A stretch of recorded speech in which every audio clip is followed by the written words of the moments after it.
Chapter 29. After Zouzou's now long ago departure from Big Sur's rugged coast to refinement of her comfortable life in Paris with Lord Byron in tow, Christy assumed that in all probability he would never hear from her again. The errant dishwasher of Nepenthe had been almost correct in his assumption, with the exception of having received one simple, unapologetic carte postale that arrived quite unexpectedly in the mail from Paris 5 years after Zouzou's leave-taking. In front of the card,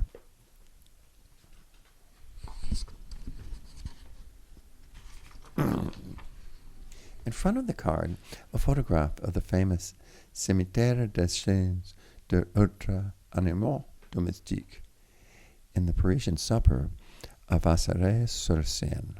Zouzou's message on the back was painfully brief. "Lord Byron is dead," it had read. "I have lost everything."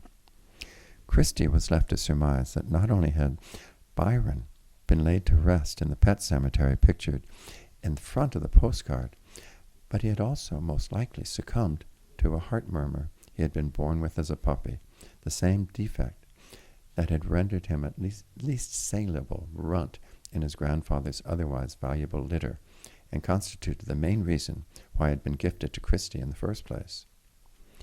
With the news of the great dog's passing came upon Christy a commensurably great malaise and longing for the wondrous salad days they had shared together before Byron had been uprooted out of the dire necessity and spirited off to a new life in Paris.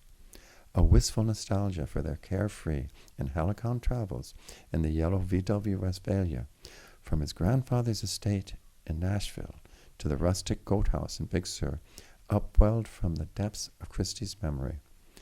As it pushed itself forcefully to the surface of his consciousness, Christy saw nothing more clearly in his mind's eye than the lumbering Newfoundland as he had patrolled the water's edge, scanning the surf diligently for anyone in trouble and in need of his life-saving skills.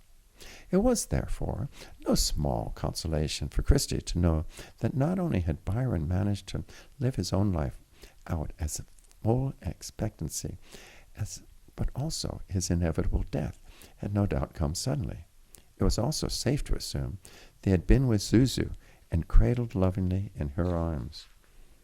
Thus, having been able to evince a relatively short time on earth, most uncharacteristic love and loyalty from a woman far better remembered by Christy for having left him with a broken heart. When Lord Byron dramatically collapsed in the great heap in the kitchen floor after having just returned with Zouzou from a gentle constitutional in the Bois de Boulogne, his mistress recognized it would be from a cause far more serious than hip dysplasia that had been evident of late in the now 10-year-old dog's hind legs. Sinking to the ground beside her dearest friend, Zouzou cradled his massive head in her lap and shouted for Henri to call the vet. It was, unfortunately, all to no avail. Byron died before the vet's prompt arrival. If nothing else, the vet was able to assure Zouzou that the death, having indeed resulted from the dog's long-standing heart problem, had been mercifully quick, and it probably occurred even before his imposing girth had hit the floor. Be that as it may, it had been nothing to comfort Zouzou, whose grief was inconsolable. Lord Byron had, after all, once braved the cold and treacherous water of a sneaker wave to save her life and that of her unborn child. He had been dutifully pulled up stakes, followed her across the seas to a foreign land.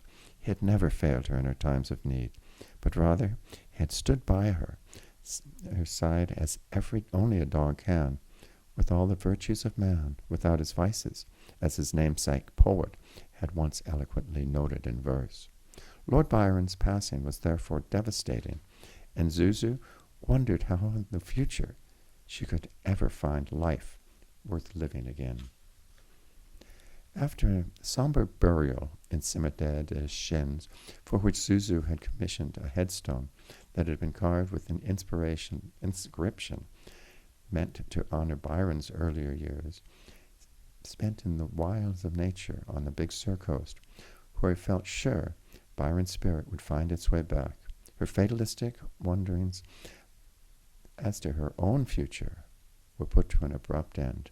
Mother Nature, who seems never at a vacuum that she didn't abhor, had seen fit to send a now school-age Jean Noel rushing headlong into Zouzou's life to fill in his own, relatively speaking, small way of the tremendous void that had been left in hers by Lord Byron.